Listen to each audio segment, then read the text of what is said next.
This channel does not promote any violent, harmful, or illegal activities. All content provided by this channel is meant for an educational purpose only.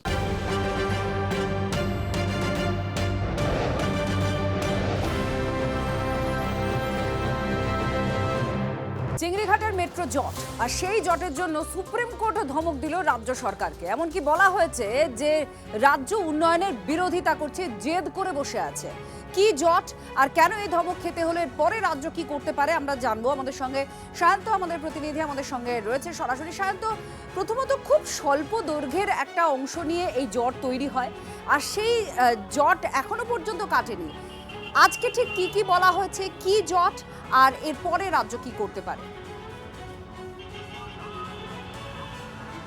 দেখো, কলকাতা হাইকোর্টে গত September মাসে রাজ্য প্রশাসনের তরফে কলকাতা মেট্রোকে জানানো হয়েছিল যে চিংড়িঘাটা যে জটটি রয়েছে সে ব্যাপারে তারা অনুমোদন দেবে, অর্থাৎ ট্রাফিক ব্লকের অনুমতি দিয়ে দেবে।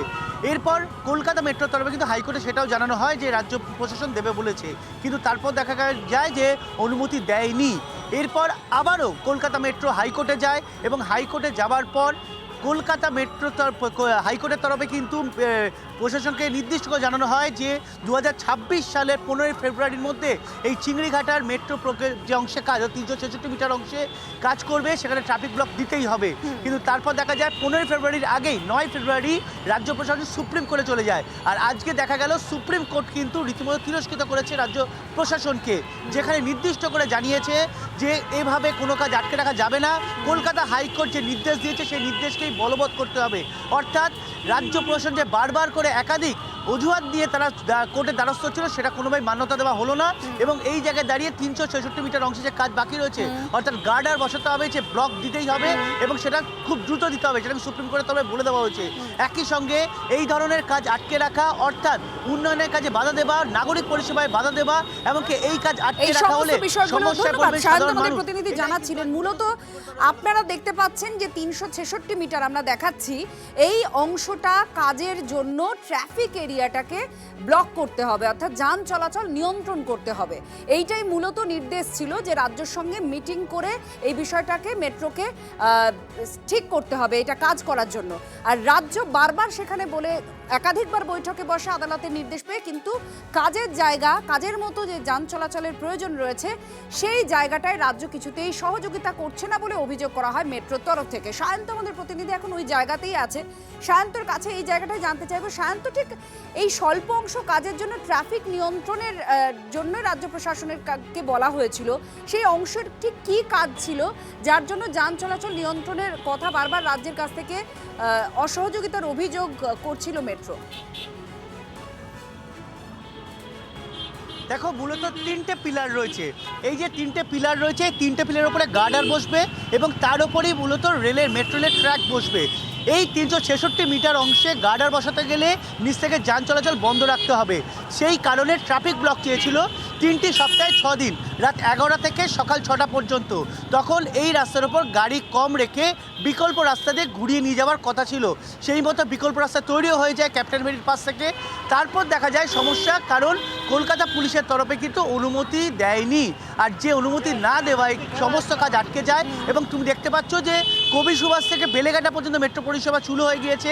গৌরকিশোর ঘোষ মেট্রো স্টেশন থেকে সেক্টর 5 এবং তার পরবর্তী। এবার রাজ্যের তরফ থেকে কি করা হয় সেটা অবশ্যই দেখার, কারণ আজকে সুপ্রিম কোর্ট বলেছে সুযোগ দিচ্ছি, মামলা তুলে নিন, না হলে খারিজ করে দেব।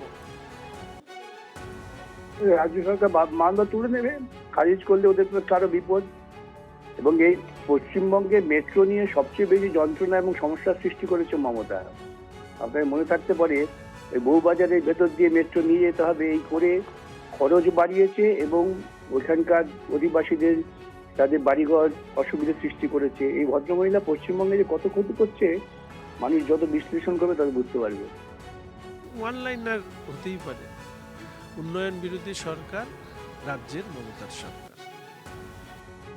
চিংড়িঘাটের ইস্টার্ন মেট্রোপলিটন বাইপাসটা ক্রস করবে যে অংশটা, সেই অংশে আমাদের যে মেট্রোর কাঠামো, সেই কাঠামো তৈরি করতে গেলে সাময়িকভাবে কিছু ক্ষেত্রে ট্রাফিক ডাইভারশন কিছু সময়ের জন্য, দিনের সপ্তাহের কয়েকটা দিনের জন্য হতেই পারে। কিন্তু সেই কাজটা, আমি বলছি যে এই কাজটা রাজ্য সরকার, কলকাতা পুলিশকে অনেক তৎপর হয়ে করা উচিত, জনস্বার্থে, গ্রেটার পাবলিক ইন্টারেস্টে এটা করা উচিত। তা না করে এই প্রকল্পটাকে আটকে রাখা বিভিন্ন অছিলায়, সেটা আমি আবারও বলছি অত্যন্ত জনস্বার্থ বিরোধী একটি পদক্ষেপ। প্রিভেন্টিভ মেজার নিয়ে শনিবার রাতে আর রোববার রাতে কাজ করার প্রয়োজন ছিল, কিন্তু মেট্রো টানা চাইছে 7 দিন 10 দিন 15 দিন। তা না আপনি 7 দিন 10 দিন 15 দিন কলকাতার মতো জায়গাকে ব্লক করে রাখবেন কি করে? রাজ্য সরকার সেই কনসার্ন জানিয়েছিল, কিন্তু এখন ল অ্যান্ড অর্ডার তো ইলেকশন কমিশনের আওতাভুক্ত। ইলেকশন কমিশন কনসার্ন আধিকারিকদের দিয়ে অ্যাপ্রুভাল দিয়ে দিক না, নাকি এখন ইলেকশন কমিশন পিছিয়ে আসবে কারণ কলকাতাটা তাহলে আবার ব্লকেজ হয়ে যাবে? আসলে কলকাতার লাইফ লাইন বন্ধ করে দিয়ে এইরকমভাবে কাজ করার থেকে উচিত ছিল অল্টারনেটিভ মেজার নিয়ে করা। সেই বিষয়ে না মেট্রো রেল সচেষ্ট হয়েছিল, না তারা পুলিশের সাথে আলোচনা সাপেক্ষে কোনো সদর্থক ভূমিকা রাখতে পেরেছিল।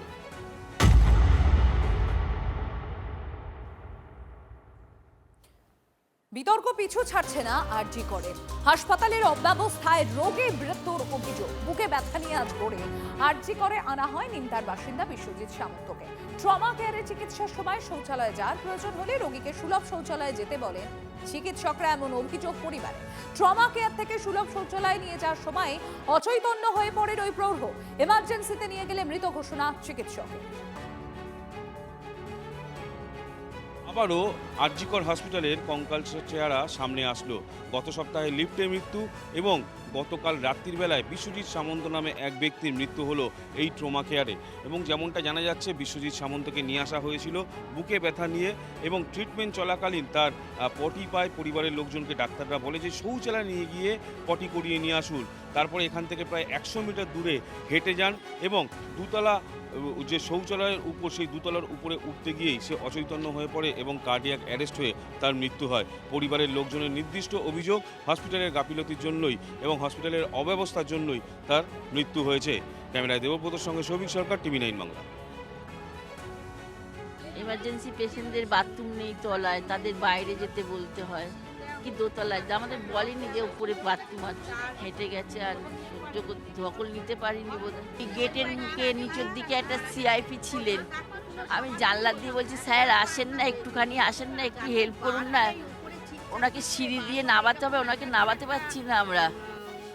উনি আসলো না, ট্রলিতে যখন ট্রলি নিয়ে করে আসবো এখানে, তাও বললাম দাদা স্যার একটু ট্রলিতে তুলেন, তাও আসেনি। আমরা টিভিতে দেখি, আপনাদের মাধ্যমে খবরে শুনি ঘরে বসে, কিন্তু এখন নিজেরই ঘটলো যে কত দুর্ভাগ্য মানুষ, গরিব মানুষরা কত অসহায়, যে গরিবরাই জানে আর কেউ জানে না, তাদের পাশে কেউ দাঁড়ায় না। ওই মুখেই সবাই বলে তাদের পাশে কেউ দাঁড়ায় না। হসপিটাল গরিবরা আসে, সেই গরিবদের যদি একটা টয়লেট, পেশেন্ট পার্টিদের একটা টয়লেট যদি না থাকে, তাহলে আমরা তো প্রথম আসছি, আমরা তো আর জানি না। আমাদের তো বলতে হবে যে টয়লেট এইখানে আছে কি ওখানে আছে, তাহলে তো আমরা সেইভাবে নিয়ে যাব। এই চিত্র সারা পশ্চিমবাংলার সরকারি স্বাস্থ্য ব্যবস্থার চিত্র। এটা বিভিন্ন জায়গাতেই যদি দেখেন, এক হচ্ছে যে support staff, group D staff, তা প্রায় মানে যা প্রয়োজন তার 40% পদের লোক আছে কিনা তার সন্দেহ, তার থেকেও হয়তো সম্ভবত কম আছে। একটা হচ্ছে কত রোগী পিছু কত group D staff, general duty attendant লাগে, তার হিসেব শেষ হয়েছিল 91 সালে। ধরে নিয়ে যাওয়া বাথরুম অবধি, শৌচালয় অবধি এবং তাকে নিয়ে আসা, এইসবের জন্য কোনো লোকই নেই। ফলে হচ্ছে যে পরিষেবা বলতে যা আছে সেটা হচ্ছে রোগীর বাড়ির লোককেই সমস্ত কিছু করতে হয়। বাড়িতে গিয়ে যে সাপোর্ট স্টাফ লাগে তার নিয়োগ যেহেতু নেই, এবং হচ্ছে যে একজনকে দিয়ে 4জন 5 জনের কাজ করানো, এই নীতির ফলে হচ্ছে যে রোগী পরিষেবা হচ্ছে যে ব্যাহত হচ্ছে। এটা আইনের পথে চলবে। প্রথম থেকেই আরজিকর নিয়ে একটা মিসকনসেপ্ট। আমরা রাজ্য সরকার নিরপেক্ষভাবে যে কেউ দোষী হোক তার শাস্তির দাবি করি, এবং ভেতরে কি হয়েছে আজকে কি হয়েছে আমি জানি না, কিন্তু প্রথম দিন থেকে নিয়ে এখনো পর্যন্ত যে গাফিলতি হবে তার আইনত বিচার হবে।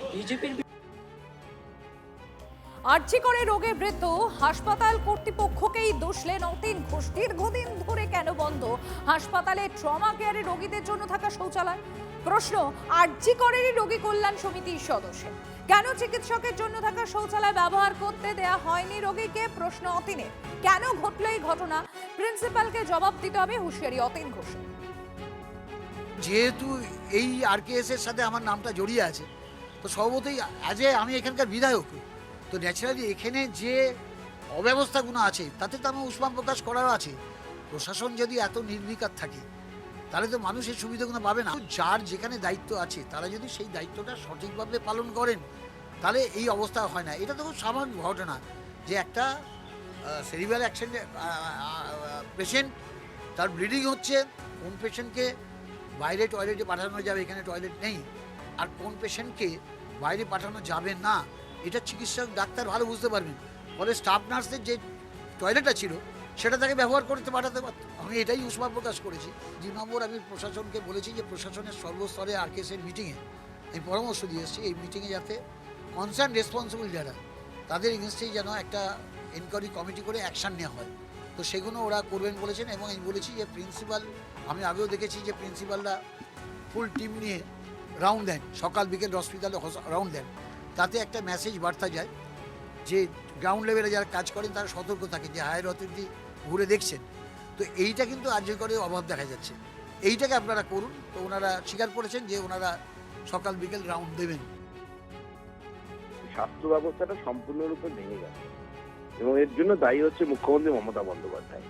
আজকে হয়তো আরজিকর বলে হয়তো খবরটা সামনে আসছে, জেলার হসপিটাল বলুন বা নতুন গজিয়ে ওঠা মেডিকেল কলেজগুলো যেগুলো রাজ্য সরকারই তৈরি করেছে, প্রত্যেকটি মেডিকেল কলেজে অহরহ এই ধরনের কোনো না কোনো ঘটনা ঘটতেই থাকছে। তার সাথে ওষুধ, সে নিয়ে তো নানা ধরনের কমপ্লেন আছে, ওষুধগুলো মানে কোন কোম্পানি থেকে কেনা হয়, কাদের দ্বারা টেন্ডার করা হয়, নানা ধরনের মানে সমস্যা। এক কথায় যদি বলি, পশ্চিমবঙ্গের স্বাস্থ্য ব্যবস্থার স্বাস্থ্য ভালো নেই, আর তার জন্য দায়ী যিনি তার নাম হচ্ছে মমতা বন্দ্যোপাধ্যায়।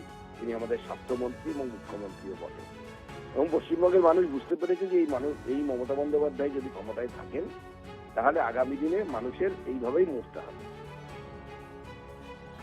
এই হচ্ছে দিদির আরজিকর, এই হচ্ছে বাংলার মুখ্যমন্ত্রী। এরপরে মানুষ আরজিকর আতঙ্কে চিকিৎসা করতে যাবে না। আরজিকর এখন একটা মৃত্যুর ঠিকানা হয়ে দাঁড়িয়েছে। যে মুখ্যমন্ত্রী বলে আমি দুয়ারে দুয়ারে স্বাস্থ্য দেব, তাকে বলি হাসপাতালে স্বাস্থ্য দিন আগে। আপনি তো বলেন আরজিকরে চিকিৎসা করতে যান না, আপনার খোকাবাবুও যায় না। খোকাবাবুর অসুখ হলে সিঙ্গাপুর যায়, খোকাবাবুর অসুখ হলে আমেরিকা যায়, খোকাবাবুর অসুখ হলে দুবাই যায়। আর সাধারণ মানুষ তাদেরকে আরজিকর যেতে হয়, পিজি যেতে হয়, নীলরতন যেতে হয়। তাই আপনারা তো বুঝবেন না এই হাসপাতালগুলোর নরক যন্ত্রণা। যে কোনো হাসপাতালে চলে যান, একই জিনিস দেখবেন। এই আরজিকরের লিফট বিপর্যয়ে চাঞ্চল্যকর তথ্য উঠে এসেছে পুলিশের তদন্তে। আর যে তথ্য আপনাদের দেব তাতে আপনারা শিহরিত হবেন।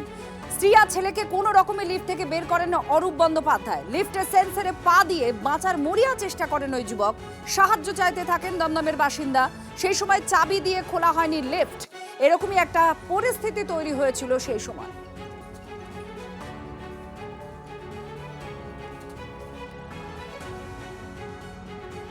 আরজিকরের লিফট বিপর্যয় কাণ্ডে এবার সেখানে ফরেনসিক টিম এবং শুধুমাত্র তাই না, পুলিশের হোমিসাইড শাখাও ট্রমা বিভাগে 2 নম্বর লিফট চালানোর চেষ্টা করলেন বিশেষজ্ঞরা।